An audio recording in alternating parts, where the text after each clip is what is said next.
بسم اللہ الرحمن الرحیم۔ بھید، اسرار سے بھرا ایک حیرت انگیز ناول۔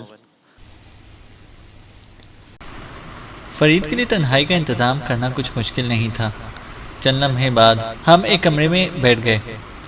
سب سے پہلے تو میں یہ بتاؤں کہ میں بے قصور ہوں، میں نے کہا۔ مجھے نہیں معلوم کہ لڑکی کی لاش ڈگی میں کس نے رکھی اور اسے کس نے ہلاک کیا۔ مجھے معلوم ہے الیاس، فرید نے جواب دیا۔ پولیس بھی تم کو مجرم نہیں سمجھتی، لیکن جن حالات میں لاش ملی ہے وہ تم کو مشتبہ ضرور بنا دیتے ہیں۔ بے شک، لیکن اب تک یہ معاملہ حل نہیں ہو سکا، میں نے کہا۔ چند ماہ سے چندر پور کے گرد و نواح میں ہر روز ایک لاش ضرور ملتی ہے، فرید نے بتایا۔ اس لیے پولیس وہاں تعینات ہے، لیکن تمام تر نگرانی کے باوجود یہ سلسلہ جاری ہے اور کوئی سراغ نہیں مل سکا۔ اس نے کہا، عام طور پر پوجا کرنے والے یاتری شکار ہوتے ہیں۔ میں نے خود کوئی 5-6 لاشوں کا پوسٹ مارٹم کیا ہے۔ ہر ایک کی موت خون کی کمی کی وجہ سے واقع ہوئی ہے۔ ایسا لگتا تھا کہ کسی نے جسم کا خون کا قطرہ قطرہ چوس لیا ہے۔ جسم پر کسی قسم کا کوئی نشان نہیں ہوتا، سوائے گردن کے جہاں 2 متورم باریک سوراخ ملتے ہیں۔ ایسا لگتا ہے کہ یہ سب کسی پراسرار درندے کا شکار ہوتے ہیں۔ میں سوچتا رہا، مجھے نہیں معلوم کہ یہ سب کیا تھا۔ اچانک میرے ذہن میں گجن کماری کے پتا جی کے الفاظ گونجے، میں اس کا خون پی کر دم لوں گا، اور میں اچھل پڑا۔ سنو فرید، مجھے نہیں معلوم کہ میرا شبہ کس حد تک درست ہے، لیکن پہلے تو میری داستان کی تفصیل سن لو۔ اور پھر میں نے موہنی، ست پرکاش اور ریتو سے اپنے تعلقات سے لے کر گجن کماری سے پہلی ملاقات سے اب تک کے تمام واقعات اسے تفصیل سے سنا دیے۔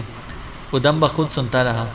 ایک مرتبہ میں نے محسوس کیا کہ وہ کچھ پوچھنا چاہتا ہے، لیکن پھر چپ ہو گیا، اور جب میں تفصیل بتا چکا تو اس نے پوچھا، تم کہتے ہو کہ گزشتہ رات گجن کماری اور اس کے پتا جی سے ملاقات ہوئی تھی؟ اس نے کہا، تم کو یقین ہے؟ کہیں یہ بھی کوئی خواب تو نہیں؟ نہیں، یہ حقیقت ہے، میں نے بیداری کے عالم میں یہ سب دیکھا ہے۔ سب انسپکٹر نے مجھے تمہاری گفتگو کے بارے میں بتایا تھا۔ اس کا خیال تھا کہ تم جھوٹ بول رہے ہو، فرید نے کہا۔ لیکن میں جھوٹ کیوں بولوں گا؟ میں نے کہا۔ الیاس، تمہاری اس بات پر کوئی کیسے یقین کر سکتا ہے؟ کیا تم کو یہ علم نہیں کہ گجن کماری اور اس کے باپ کو مرے ہوئے مدت گزر چکی ہے؟ فرید بولا۔ کیا؟ میں حیرت سے اچھل پڑا۔ یہ ناممکن ہے۔ یہ حقیقت ہے، تمام لوگ اس کے گواہ ہیں، اس نے یقین دلایا۔ تو پھر میرے خدا، تو کیا میرا یہ شبہ ٹھیک ہے کہ؟ میں نے شدید کشمکش کے عالم میں کہا۔ بظاہر تو یہی معلوم ہوتا ہے، فرید نے جواب دیا، لیکن آج کل کے دور میں کون ویمپائر کے وجود پر یقین کرے گا؟ بلا شبہ بعض اوقات قدیم کتابوں میں اس کے وجود کا اعتراف کیا گیا ہے۔ یہ بھی کہا جاتا ہے کہ ایسے مردے رات کو انسانوں کی طرح زندہ ہو جاتے ہیں، اور ان میں اور عام انسانوں میں تمیز کرنا ناممکن ہوتا ہے۔ اور یہ بھی سنا ہے کہ وہ انسانوں اور جانوروں کے خون سیراب ہو کر زندہ رہتے ہیں اور اپنے شکار کو سحرزدہ کر کے قابو میں کر لیتے ہیں۔ لیکن اگر یہ کہانی پولیس کو سنائیں گے تو کون یقین کرے گا؟ فرید کہتا چلا گیا۔ مجھے احساس ہے فرید، لیکن یہ حقیقت ہے۔ پھر انہوں نے تم کو کیسے چھوڑ دیا؟ فرید نے پوچھا۔ شاید گجن کماری نے سچ کہا ہو، شاید اس سے واقعی مجھ سے محبت ہو گئی ہو، اور شاید… لیکن پیارے، عدالت اس شاہد پر یقین نہیں کرے گی۔ ہمیں اس دور کے قانون سے واسطہ ہے جو ویمپائر کو نہیں مانتا، فرید بولا۔ صرف ایک صورت ہے، میں نے کہا۔ وہ کیا؟ فرید بولا۔ میں نے اسے اپنی تجویز بتائی۔ اس صورت میں پولیس خود چشمدید گواہ بن جائے گی۔ ہاں، تجویز معقول ہے، فرید نے کہا۔ میں ابھی ایس پی سے بات کرتا ہوں، اس سے پہلے میں موہنی کو دیکھنا چاہتا ہوں، میں نے کہا۔ میں خود بھی یہ سوچ رہا تھا، شاید اسے ہوش آ گیا ہو، اس کا بیان تمہاری بات میں وزن پیدا کر سکتا ہے، اس نے کہا۔ آؤ پہلے اسپتال چلتے ہیں۔ فرید، انسپکٹر گوری چند میرے ساتھ تھے۔ ہم اسپتال پہنچے تو موہنی بے ہوش تھی۔ وہ اس طرح بے خبر پڑی تھی جیسے گہری نیند سو رہی ہو۔ میں نے سرہانے پہنچ کر اس کا شانہ ہلایا، لیکن کوئی اثر نہیں ہوا۔ اچانک میری نظر اس کے سرہانے رکھے ہوئے تعویذ پر پڑی اور میں چونک گیا۔ شاید نرس نے اسے انجیکشن وغیرہ دیتے ہوئے اسے کھول کر رکھ دیا ہوگا۔ میں نے تعویذ فوراً اس کے بازو پر باندھا۔ کیا کر رہے ہو الیاس؟ فرید نے پوچھا۔ تم اس بات کی سختی سے ہدایت کر دو کہ یہ تعویذ ایک لمحے کے لیے کبھی بھی اس کے بازو سے نہ کھولا جائے، میں نے کہا۔ کیوں؟ فرید نے حیرت سے مجھے دیکھا۔ اس کی زندگی بچانے کا یہی ایک طریقہ ہے، میں نے جواب دیا۔ میں تمہیں بتایا نہیں تھا کہ گجن کماری اس تعویذ سے دور بھاگتی تھی؟ ٹھیک ہے، تم دونوں یہیں ٹھہرو، میں ابھی آیا، اس نے کہا اور کمرے سے باہر نکل گیا۔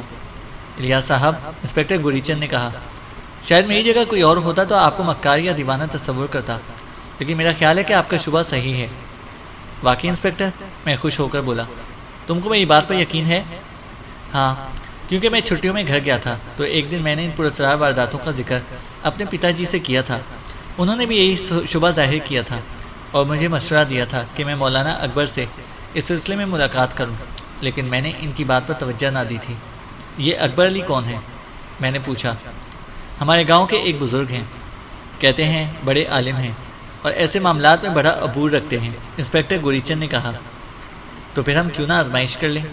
ہو سکتا ہے کہ اس سے بہت سے بے گناہوں کی زندگی بچ جائے، میں نے کہا۔ ہاں، میرا بھی یہی خیال ہے، انسپکٹر نے سوچتے ہوئے کہا، لیکن معلوم نہیں مولانا اکبر علی یہاں آنے کو تیار بھی ہوں گے یا نہیں۔ کوشش کر لینے میں کیا حرج ہے، میں بولا۔ ٹھیک ہے، لیکن میرا گاؤں بہت دور ہے، وہ آج تو یہاں نہیں پہنچ سکیں گے، پھر بھی میں آدمی بھیج دیتا ہوں، انسپکٹر گوری چند بولا۔ اسی وقت فرید اپنے ساتھ ایک عمر رسیدہ ڈاکٹر کو لے کر کمرے میں داخل ہوا۔ میٹرن اور 2 نرسیں بھی ان کے ساتھ تھیں۔ فرید نے ہم سے ان کا تعارف کرایا۔ الیاس، یہ ڈاکٹر سبھاش ہیں، ہمارے اسپتال کے سینئر فزیشین، اس نے کہا۔ موہنی ان کے زیر علاج ہے۔ میں نے بڑے ادب سے ڈاکٹر سبھاش سے ہاتھ ملایا۔ ڈاکٹر، اس کے ہوش میں آنے کی کب تک امید ہے؟ میں نے پوچھا۔ میں خود حیران ہوں، ڈاکٹر سبھاش بولا۔ اس کی بے ہوشی کا کوئی مسئلہ نظر نہیں آیا، کم از کم فزیکلی وجہ نہیں ہے۔ میں نے اچھی طرح معائنہ کر لیا ہے اور ہوش میں لانے کی تمام تدابیر اختیار کر چکا ہوں۔ صرف یہی سمجھ میں آتا ہے کہ اس کی بے ہوشی کا کوئی نفسیاتی سبب ہو، کوئی صدمہ پہنچا ہو یا پھر ڈاکٹر، انسپکٹر نے فوراً پوچھا۔ ڈاکٹر سبھاش نے ہماری طرف دیکھا۔ فرید نے مجھے تمام تفصیلات بتا دی ہیں، انہوں نے کہا، اور اگر ان پر اعتبار کر لیا جائے تو پھر یہ کہا جا سکتا ہے کہ یہ لڑکی انہی غیر مرئی اثرات کے زیر اثر ہو۔ ڈاکٹر نے کہا۔ کیا یہ ممکن ہے ڈاکٹر؟ میں نے پوچھا۔ دنیا میں بہت سے اسباب ایسے ہیں جن پر سائنس کے نقطۂ نظر سے اعتبار نہیں کر سکتے، پھر بھی ہمیں ان سے واسطہ پڑتا رہتا ہے اور ہم ان کو سمجھنے سے قاصر رہتے ہیں۔ بہرحال وقت اس حقیقت کو ثابت کر دے گا، ڈاکٹر نے کہا۔ موہنی کے لیے علیحدہ کمرہ اور 2 نرسوں کا بندوبست کر دیا گیا۔ جب ہم باہر نکل رہے تھے تو فرید نے کہا، میں نے تعویذ کے بارے میں سختی سے ہدایات کر دی ہیں، تم فکر مت کرو۔ ہم پولیس اسٹیشن پہنچے۔ پوسٹ مارٹم کی رپورٹ آ گئی تھی۔ نامعلوم لڑکی کے جسم میں خون کی کمی کی وجہ سے موت واقع ہوئی تھی۔ اس کے جسم میں خون کا ایک قطرہ بھی نہیں تھا۔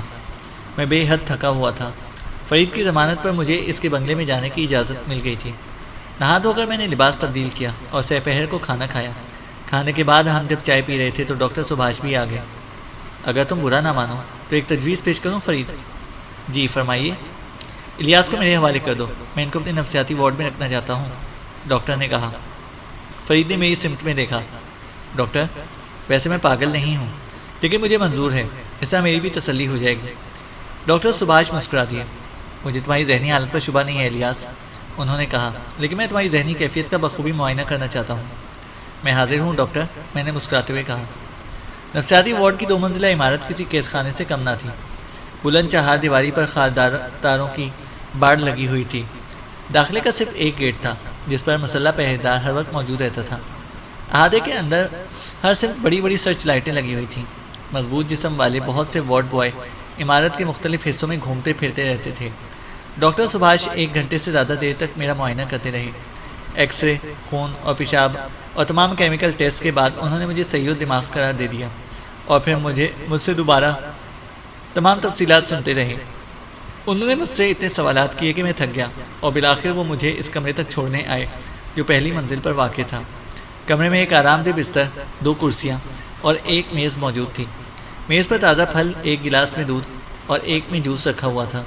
کھانے کے لیے پلیٹ میں صرف 2 سینڈوچز تھے، لیکن ہر چیز پلاسٹک کی تھی، شیشے یا لوہے کی کوئی چیز نہ تھی۔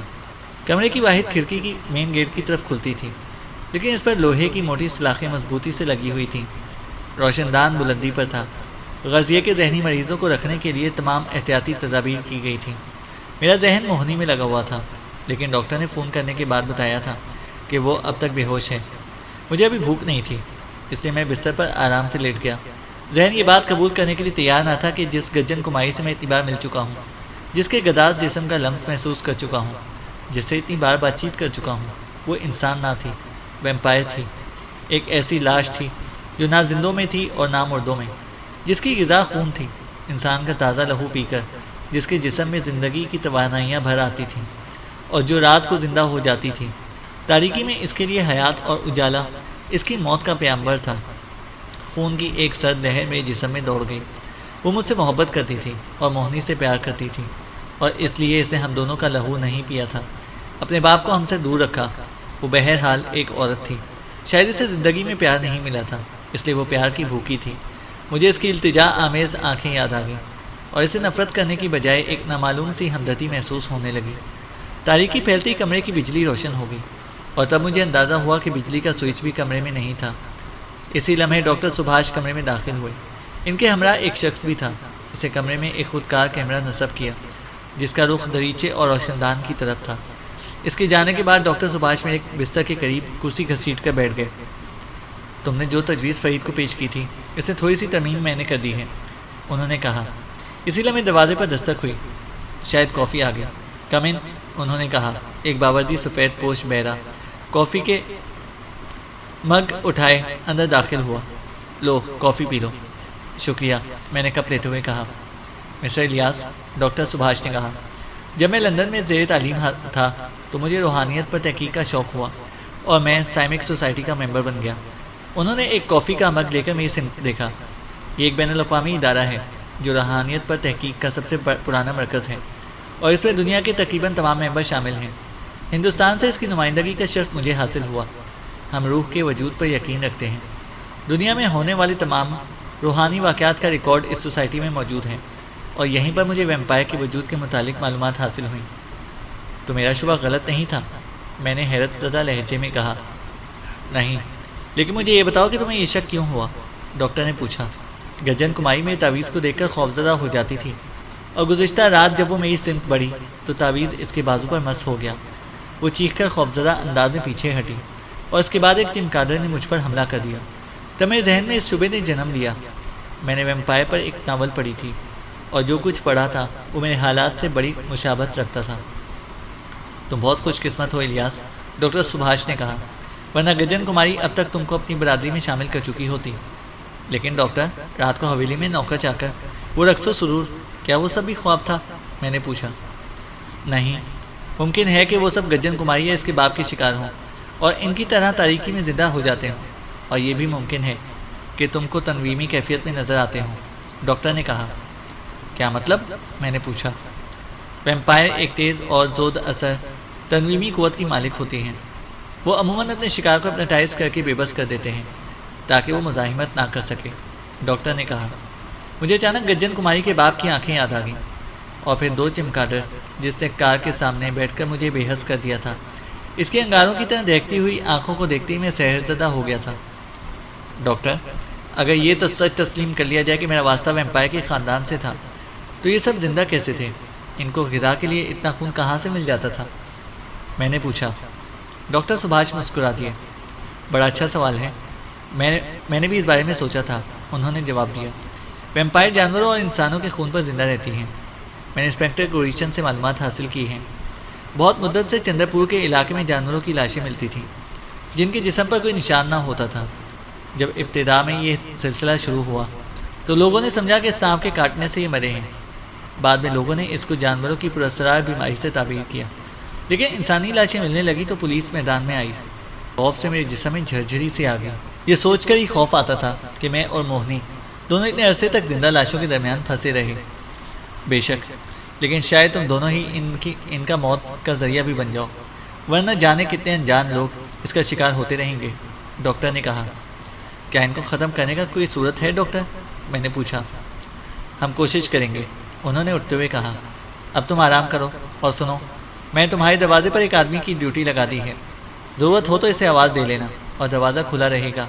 یہاں کے دروازوں میں تالے نہیں ہیں، اسے بند نہ کرنا کیونکہ میں دوبارہ آؤں گا، ڈاکٹر نے کہا۔ میں بستر پر لیٹا دیر تک سوچتا رہا۔ ٹھیک 9 بجے روشنی بجھ گئی۔ یہ مریضوں کے سونے کا وقت تھا۔ تاریکی ہوتے ہی انجانے وسوسوں نے ذہن میں گھر کرنا شروع کر دیا اور پھر جانے کب آنکھ لگ گئی۔ آنکھ کھلی تو مجھے اندازہ ہوا کہ کوئی پکار رہا ہے۔ ہر سمت تاریکی چھائی ہوئی تھی۔ میں نے بے ساختہ کھلے دروازے کی طرف دیکھا لیکن وہاں کوئی نہیں تھا۔ اسی لمحے کسی نے پھر پکارا، الیاس، میں یہاں ہوں۔ میں نے گھوم کر دریچے کی طرف دیکھا تو ایک چہرہ نظر آیا۔ کوئی دریچے سے جھانک رہا تھا، لیکن تاریکی اور دریچے میں لگی ہوئی سلاخوں اور جالی کی وجہ سے کچھ نظر نہیں آ رہا تھا۔ میں بستر سے اٹھ کر تیزی سے دریچے کی طرف پہنچا۔ موہنی، تم؟ میں نے حیرت زدہ ہو کر کہا۔ دریچے سے باہر موہنی کا چہرہ صاف نظر آ رہا تھا۔ ہاں الیاس، تم فوراً باہر آ جاؤ، مجھے تم سے ضروری بات کرنی ہے۔ نیند کا خمار آہستہ آہستہ دور ہو رہا تھا۔ میں سوچ رہا تھا کہ موہنی کھڑکی کے باہر کیسے پہنچی۔ باہر کوئی بالکونی نہ تھی اور میرا کمرہ دوسری منزل پر تھا۔ تم اندر کیوں نہیں آ گئی؟ میں نے سوال کیا۔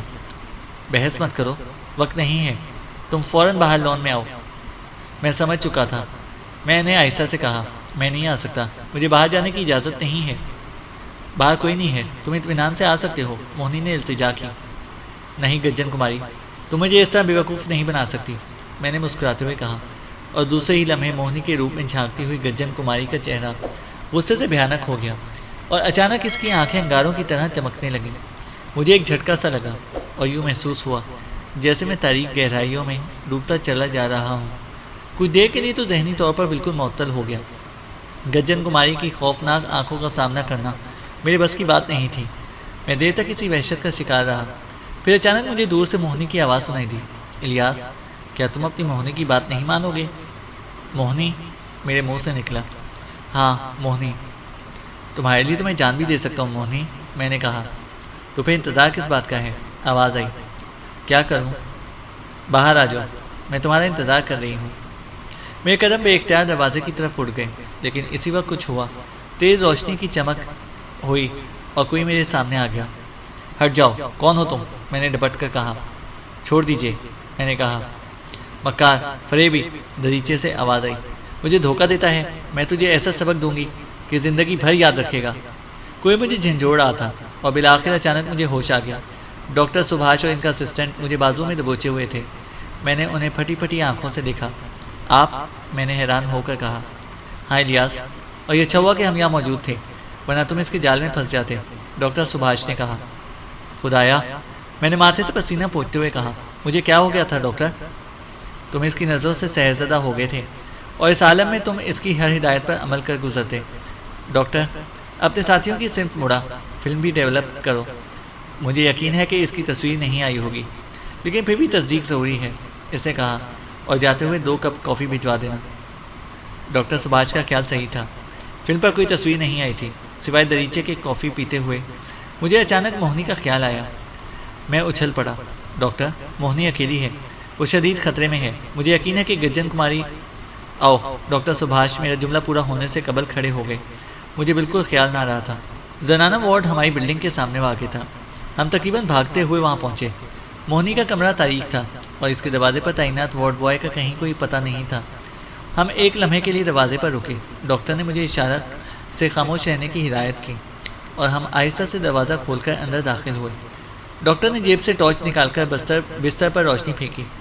موہنی کا بستر خالی تھا۔ اس کے برابر بستر سے ٹکی ہوئی نرس بے خبر سو رہی تھی۔ غضب ہو گیا، وہ موہنی کو لے گئی۔ میں بدحواسی کے عالم میں چیخا۔ ڈاکٹر نے ٹارچ کی روشنی میں پورا غسل خانہ اور کمرہ دیکھا اور پھر ہم دونوں باہر نکل گئے۔ گیٹ پر بیٹھے ہوئے چوکیدار نے ڈاکٹر کو حیرت سے دیکھا اور کھڑا ہو گیا۔ تم نے اس لڑکی کو باہر کیوں جانے دیا؟ ڈاکٹر نے گرج کر کہا۔ جی، میں سمجھا شاید وہ لان میں ٹہلنے جا رہی ہیں۔ لان پر؟ کتنی دیر ہوئی اسے گئے ہوئے؟ جی بس ابھی گئی ہیں، آپ کے آنے سے 2 منٹ پہلے، چوکیدار نے کہا۔ میرے ساتھ آؤ، ڈاکٹر نے کہا۔ ہم تینوں بھاگتے ہوئے سامنے پھیلے ہوئے وسیع لان میں پہنچے۔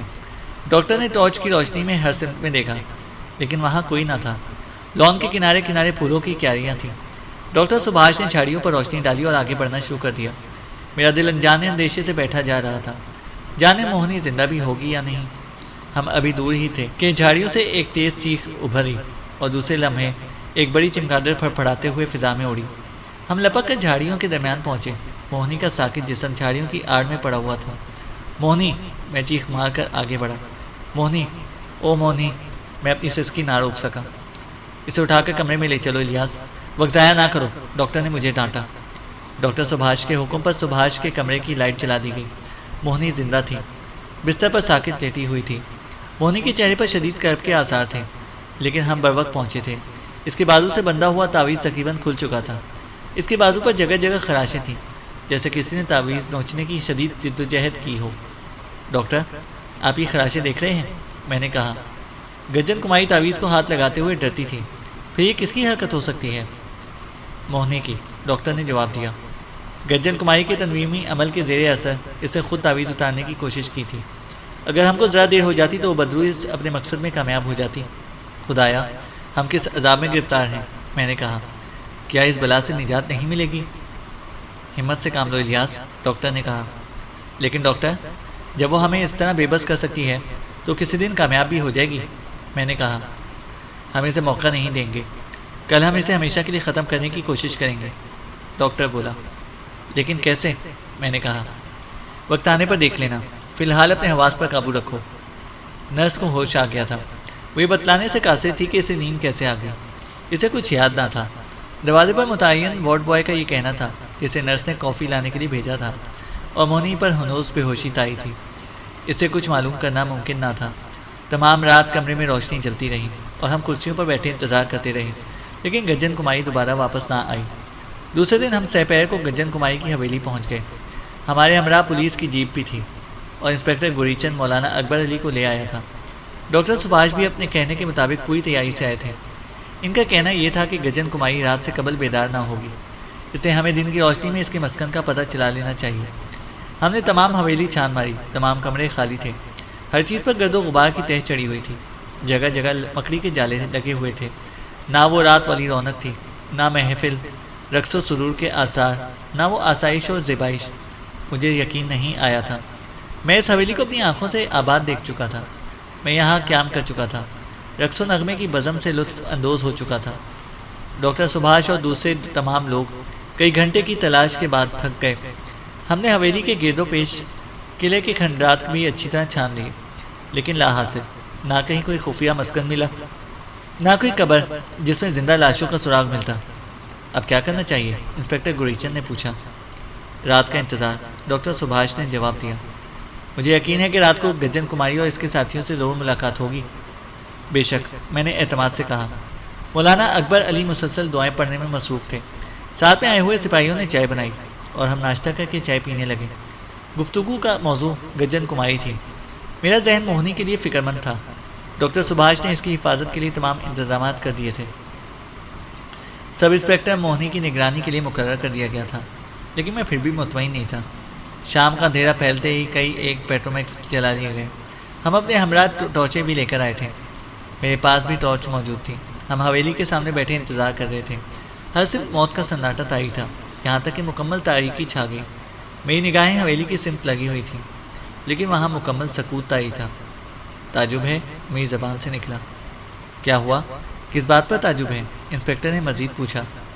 اندھیرا ہوتے ہی حویلی میں چہل پہل ہو جاتی تھی، لیکن آج سناٹا ہے، میں نے کہا۔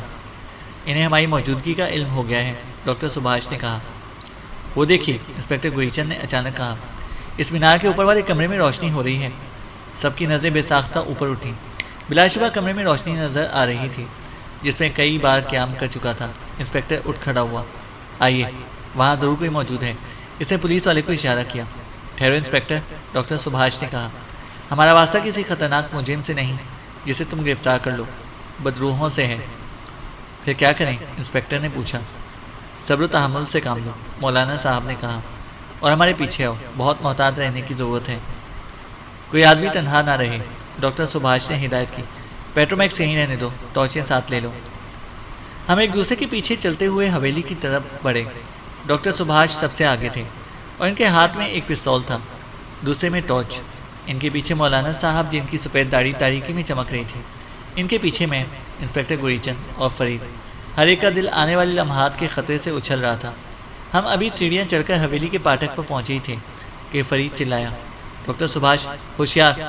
ڈاکٹر اچھل کر آگے بڑھا اور اسی لمحے ایک بہت بڑا سا پتھر حویلی کی چھت سے ایک دھماکے کے ساتھ ٹکرا کر چکنا چور ہو گیا۔ اگر ایک لمحہ بھی دیر ہو جاتی تو ڈاکٹر سبھاش کے جسم کا برتھا ہو جاتا۔ بیک وقت کئی ٹارچیں اوپر کی سمت بلند ہوئیں۔ حویلی کی چھت پر بنی ہوئی پتھر کی منڈیر پر ایک جگہ سے ٹوٹی ہوئی تھی، لیکن وہاں کوئی نہ تھا۔ ممکن ہے کہ یہ اتفاقیہ حادثہ رہا ہو، لیکن دل قبول کرنے کو تیار نہ تھا۔ چلنا میں انتظار کر کے ہم اندر داخل ہو گئے۔ بڑا ہال بالکل خالی تھا۔ فرش پر بچھے ہوئے قالین پر گرد کی موٹی تہ جمی ہوئی تھی۔ ٹارچ کی روشنی میں ہر سمت جائزہ لیا گیا۔ لیکن وہاں کوئی نہیں تھا۔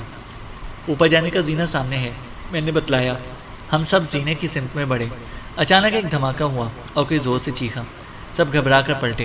ٹارچ کی روشنی فرش پر پڑی۔ چھت پر لگا ہوا بڑا جھاڑ ٹوٹ کر گر پڑا تھا اور پیچھے آنے والا کانسٹیبل پیر پکڑ کر کرا رہا تھا، لیکن وہ بال بال بچ گیا تھا۔ صرف اس کا پیر زخمی ہو گیا تھا۔ ڈاکٹر نے پلٹ کر اسے دیکھا۔ زخم معمولی تھا، لیکن اب اس بات میں کوئی شک و شبہ نہیں رہا تھا کہ ہم گجن کے حملوں کی زد میں تھے۔ تم دونوں جیپ کے پاس جا کر بیٹھو، پیٹرومیکس روشن رکھنا، ڈاکٹر سبھاش نے کانسٹیبلوں سے کہا جو خوف سے سہمے ہوئے تھے۔ ہم زینہ طے کر کے اوپر والے کمرے میں پہنچ گئے، لیکن وہ خالی تھا۔ ہال مکمل تاریک تھا۔ کچھ دیر پہلے نظر آنے والی روشنی کا نام و نشان تک نہ تھا۔ ہم ایک بار پھر زینہ اتر کر پہلی منزل پر آئے، جہاں ان گنت کمرے بنے ہوئے تھے۔ دن میں ہم نے ان کمروں کی تلاشی لے چکے تھے، لیکن اب ایک بار پھر دیکھ لینے میں کوئی حرج نہ تھا۔ راہداری سے گزرتے ہوئے میں ایک دروازے کے سامنے رک گیا۔ میرے پیچھے آئے ہوئے فرید اور انسپکٹر بھی رکے۔ کیا بات ہے الیاس؟ فرید نے پوچھا۔ ڈاکٹر سبھاش اور مولانا بھی مڑ کر مجھے دیکھنے لگے۔ یہ مقفل دروازہ، میں نے کہا، دن میں ہم نے اس کے اندر نہیں دیکھا تھا۔ ہاں، لیکن شاید اس شکستہ حصے کی سمت کھلتا ہے جو ہم باہر سے دیکھ چکے ہیں، ڈاکٹر سبھاش نے کہا۔ ضرورت ہوئی تو کل دن میں اسے توڑ لیں گے۔ دروازہ اتنا مضبوط تھا کہ ہم اسے کھولنے میں کامیاب نہیں ہو سکے۔ پھر ہم آگے بڑھے اور اسی لمحے راہداری کے اگلے حصے سے ایک بھیانک کہکا بلند ہوا۔ کہکہا اتنا بھیانک تھا کہ جسم کے رونگٹے کھڑے ہو گئے۔ ڈاکٹر سبھاش نے پھرتی سے ٹارچ کی روشنی ادھر پھینکی، لیکن وہاں کچھ نہ تھا۔ اچانک پھڑپھڑانے کی آواز سنائی دی اور ایک چمگادڑ چھت سے اڑ کر ڈاکٹر سبھاش کی سمت میں جھپٹی۔ ڈاکٹر کی پستول سے فائر ہوا۔ گولی چلنے کی آواز کے ساتھ ہی ایک انسانی چیخ فضا میں بلند ہوئی۔ سب تیزی سے آگے بڑھے۔ میں نے جیسے ہی قدم آگے بڑھانا چاہا، کسی کے نرم و نازک ہاتھوں نے میرا بازو پکڑ لیا۔ میں گھبرا کر پلٹا۔ گجن کمائی میرے سامنے کھڑی مسکرا رہی تھی، اپنی تمام تر قیامت خیز رعنائیوں کے ساتھ۔ میں نے کچھ کہنا چاہا، مگر اس نے اپنے ہونٹوں پر انگلی رکھ کر مجھے چپ رہنے کا اشارہ کیا اور اس دروازے کی سمت میں گھسیٹا جو کھلا ہوا تھا۔ مجھے یاد آیا کہ یہ وہی دروازہ ہے جسے کھولنے میں ہم کامیاب نہ ہو سکے تھے۔ گجن کماری کی نگاہیں مجھ پر مرکوز تھیں اور ان میں جلتی ہوئی آگ کی چمک نے مجھے مسحور کر دیا تھا۔ خدایا، وہ کتنی حسین تھی! آج تک میں نے اسے جی بھر کے نہیں دیکھا تھا۔ میں بلا تعمل اس کے ساتھ اس دروازے میں داخل ہو گیا۔ دروازہ ایک زوردار آواز کے ساتھ بند ہو گیا۔ دروازہ بند ہونے کی آواز کے ساتھ سب چونک کر ادھر پلٹے۔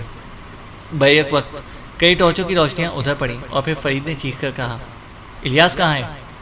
وہ بھاگتے ہوئے دروازے کے قریب آئے، لیکن دروازہ مضبوطی سے بند تھا۔ ان کی تمام تر کوششوں کے باوجود دروازہ نہ کھل سکا۔ انہوں نے مجھے ہر سمت میں تلاش کیا، تمام کمرے چھان مارے، لیکن میرا کہیں پتہ نہ تھا۔ بلا شبہ وہ اسی میں گیا ہے، انسپکٹر نے کہا۔ وہ پہلے بھی اس کے سامنے رکا تھا۔ مجھے اس شخص کی حرکتوں سے پہلے ہی شبہ ہو رہا تھا۔ بے وقوف آدمی، وہ خود نہیں گیا، اسے لے جایا گیا ہے، مولوی صاحب نے کہا۔ لیکن کیسے؟ انسپکٹر بولا۔ انسپکٹر، یہ بحث کا وقت نہیں ہے، الیاس کی زندگی خطرے میں ہے، ڈاکٹر سبھاش نے غصے میں چیختے ہوئے کہا۔ اس دروازے کو ہر قیمت پر توڑنا پڑے گا۔ میں چند کدالیں ساتھ لایا تھا، وہ جیپ میں ہیں، انسپکٹر نے کہا۔ میں ابھی لے کر آیا۔ فرید بدحواسی کے عالم میں آگے بڑھا۔ ٹھہرو، ہم ساتھ چلیں گے، ڈاکٹر سبھاش نے کہا۔ کوئی شخص ایک لمحے کے لیے بھی تنہا نہ رہے۔ وہ سب ایک ساتھ نیچے اترے۔ زخمی کانسٹیبل اور اس کا ساتھی خوفزدہ اور سہمے ہوئے بیٹھے تھے۔ جیپ میں 4 کدالیں موجود تھیں اور ان کو لے کر واپس ہوئے، لیکن ابھی حویلی میں پہنچے بھی نہ تھے کہ ایک فلک شگاف دھماکے سے فضا گونج اٹھی۔ ایک لمحے کے لیے وہ دم بخود کھڑے رہ گئے۔ پھر ڈاکٹر سبھاش نے بھاگ کر جیپ کے پاس سے پیٹرومیکس اٹھایا اور وہ تیزی سے اندر داخل ہوئے۔ ہال میں ہر سمت گرد و غبار بھرا ہوا تھا، جس میں کچھ نظر نہ آ رہا تھا۔ دھول ان کی آنکھوں اور حلق میں گھس گئی۔ سب کھانسنے لگے اور سب کی نگاہیں اوپر جانے والے زینے پر تھیں جو ملبے سے اٹا پڑا تھا۔ اوپر کی چھت اس طرح گری تھی کہ زینہ بھی اس کے ساتھ ہی ٹوٹ گیا تھا اور اب اوپر جانے کا راستہ مسدود ہو چکا تھا۔ میرے خدا، اب کیا ہوگا؟ فرید نے دہشت زدہ لہجے میں کہا۔ ڈاکٹر سبھاش بھی بدحواسی کے عالم میں سامنے دیکھ رہا تھا اور اسی لمحے فضا ایک بار پھر بھیانک کہکہوں سے گونج اٹھی۔ ان کے رونگٹے کھڑے ہو گئے۔ اب کیا ہوگا ڈاکٹر؟ فرید بے بسی کے عالم میں چیخا۔ خدا پر بھروسہ رکھو بیٹے، مولانا اکبر علی نے کہا۔ تم کسی بھی طرح اس دروازے تک پہنچ کر اندر جانے کا بندوبست کرو، میں اپنا کام شروع کرتا ہوں۔ اللہ نے چاہا تو الیاس کا بال بھی بیکار نہ ہوگا۔ وہ سب حویلی سے باہر آ گئے۔ مولوی صاحب ایک صاف سی جگہ پر مسلح بچھا کر عبادت کے لیے بیٹھ گئے۔ ڈاکٹر سبھاش اور اس کے ساتھی صورتحال پر غور کرنے لگے۔ اگر ہم کسی طرح اوپر کی منزل تک پہنچ جائیں تو دروازہ توڑ سکتے ہیں، ڈاکٹر سبھاش نے کہا، کیونکہ چھت صرف زینے کی گری ہے۔ لیکن اتنی بلندی پر سیڑھی کے بغیر کیسے پہنچ سکتے ہیں؟ ڈاکٹر فرید نے کہا۔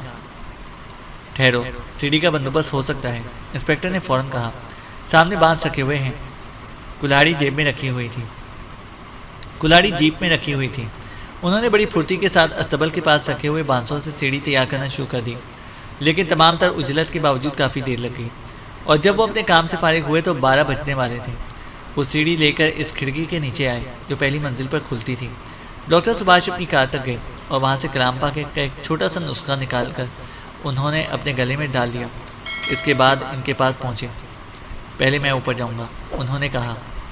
لیکن سر، یہ مناسب نہیں ہے، انسپکٹر نے کہا۔ میں مناسب سمجھ کر کہہ رہا ہوں، انہوں نے کہا، اور پھر وہ اطمینان سے عارضی بنی ہوئی سیڑھی پر اوپر چڑھنے لگے۔ لیکن اب تک کے واقعات نے ان سب کو بہت دہشت زدہ کر دیا تھا، اس لیے سب خوفزدہ نگاہوں سے اوپر دیکھ رہے تھے، جیسے کسی بھی لمحہ کوئی نیا حادثہ رونما ہونے والا ہو۔ ادھر الیاس ایک نئی مصیبت میں گرفتار تھا۔ گجن اور اس کے باپ میں شدید بحث جاری تھی۔ گجن کا باپ پیاسی نگاہوں سے الیاس کو دیکھ رہا تھا۔ ضد نہ کرو لڑکی، پیاس سے میرا حلق خشک ہو رہا ہے، آج ہم باہر بھی نہیں جا سکے ہیں، مجھے اپنا حلق طے کر لینے دو۔ نہیں پتا جی، آپ وعدہ کر چکے ہیں، اب اس کا خون آپ کا ہے۔ لیکن کچھ دیر بعد گجن کمائی نے کہا، تو بڑی ضدی ہے گجن۔ اس کے باپ نے بالآخر ہار مان لی۔ ٹھیک ہے، تو اپنی خواہش پوری کر لے، لیکن جلدی کر، میں جب تک ان مورکھوں کی خبر لیتا ہوں۔ گجن نے الیاس کا ہاتھ پکڑا اور اسے لے کر زینہ اترنے لگی۔ یہ زینہ اسی دروازے سے نیچے جاتا تھا جسے وہ کھول نہ سکے تھے۔ وہ زینہ اترتے ہوئے حویلی کے تہہ خانے کے دروازے پر پہنچ گئے۔ یہاں بھی اوپر کی طرح بہت سے کمرے بنے ہوئے تھے۔ گجن نے دروازہ مضبوطی سے بند کیا اور الیاس کو لے کر ایک کمرے کی سمت میں بڑھی۔ وہ بھی گجن کو پیاسی نظروں سے دیکھ رہا تھا۔ اس کے ذہن پر خمار سا طاری تھا اور دل میں صرف ایک خواہش مچل رہی تھی کہ کسی بھی طرح گجن کو حاصل کرے۔ الیاس، میرے الیاس، بالآخر تو میں نے تم کو حاصل کرنے میں کامیاب ہو گئی، گجن فاتحانہ انداز میں کہا۔ ہاں گجن، اور میں بھی کتنا بدقسمت تھا جو آج تک تم سے دور رہا۔ نہیں پیارے، اب تم کبھی مجھ سے جدا نہ ہوگے، ہم اپنے محل میں ہمیشہ ساتھ رہیں گے، ہمیشہ ہمیشہ۔ وہ کمرے میں بچھی ہوئی مسحری کی سمت میں بڑھی۔ کمرہ سہانہ انداز میں سجا ہوا تھا، مدھم مدھم سی روشنی پھیلی ہوئی تھی اور ایک تیز خوشبو ہر سمت فضا میں رچی ہوئی تھی۔ الیاس سحر زدہ انداز میں گجن کو گھور رہا تھا، جیسے اس کی پرستش کر رہا ہو۔ گجن کے ریشمی جسم کا لمس اسے دیوانہ بنا رہا تھا۔ اس نے وارفتگی کے عالم میں گجن کو اپنے بازوؤں میں بھر لیا۔ گجن کے زیر لب حریصانہ انداز میں اس کی سمت بڑھے اور عین اسی لمحے کمرے میں تیز روشنی پھیل گئی جیسے سورج نکل آیا ہو۔ گجن چیخ کر پیچھے گری۔ اس کی پھٹی پھٹی دہشت زدہ نگاہیں خلا میں گھور رہی تھیں اور الیاس نے آنکھیں کھول دیں۔ اس نے حیرت زدہ نظروں سے ہر سمت میں دیکھنا شروع کیا، لیکن اس کی سمجھ میں کچھ نہ آ رہا تھا کہ وہ کہاں ہے۔ اور پھر اس کی نظر گجن کی بے حس و حرکت بدن پر پڑی اور وہ حیرت سے اسے دیکھنے لگا۔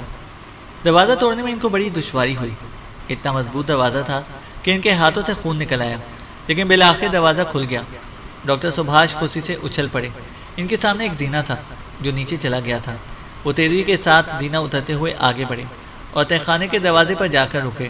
یہ دروازہ بھی مقفل تھا۔ ڈاکٹر کراہ اٹھا۔ مسلسل دیر ہو رہی ہے، اب اسے توڑنے میں بھی دیر لگے گی، اسے مایوس ہو کر کہا۔ اور ابھی وہ یہ سوچ ہی رہے تھے کہ کیا کیا جائے کہ دروازہ ایک جھٹکے کے ساتھ کھلا۔ تاریکی میں ان کو ایک خوفناک شکل سامنے گھورتی ہوئی نظر آئی اور ڈاکٹر سبھاش کے پستول سے اچانک فائر ہوا۔ فضا میں ایک بھیانک چیخ بلند ہوئی۔ یہ آپ نے کیا کیا؟ فرید عقب سے چیخا۔ شاید الیاس ہو۔ نہیں فرید، یہ الیاس نہیں ہے۔ ڈاکٹر نے ٹارچ کی روشنی سامنے پھینکی۔ فرش پر گجن کے پتا جی کی لاش پڑی ہوئی تھی۔ اس کا چہرہ اتنا مکروہ اور بھیانک تھا کہ دیکھ کر رونگٹے کھڑے ہو جاتے تھے اور اس کی پھیلی ہوئی آنکھیں خلا میں گھور رہی تھیں۔ ابھی ہمیشہ کے لیے مر گیا، ڈاکٹر سبھاش نے کہا۔ کیا مطلب؟ یہ کون ہے؟ انسپکٹر گوریچند نے کہا۔ وہ اس بڈھے کے سینے کو دیکھ رہا تھا جہاں ڈاکٹر کی گولی نے چھید کر دیا تھا، لیکن حیرت انگیز بات یہ تھی کہ اس سے خون نہیں نکل رہا تھا۔ ویمپائر، زندہ لاش، اور یہ بلا شبہ گجن کا باپ رانا ہرمندر سنگھ ہے، ڈاکٹر سبھاش نے کہا۔ انسپکٹر، تم پریشان نہ ہو، میں نے قتل نہیں کیا، صرف ایک زندہ لاش کو ابدی نیند سلا دیا ہے۔ لیکن الیاس کہاں ہے؟ فرید نے پھر پوچھا۔ اور وہ سب ایک بار پھر آگے بڑھے۔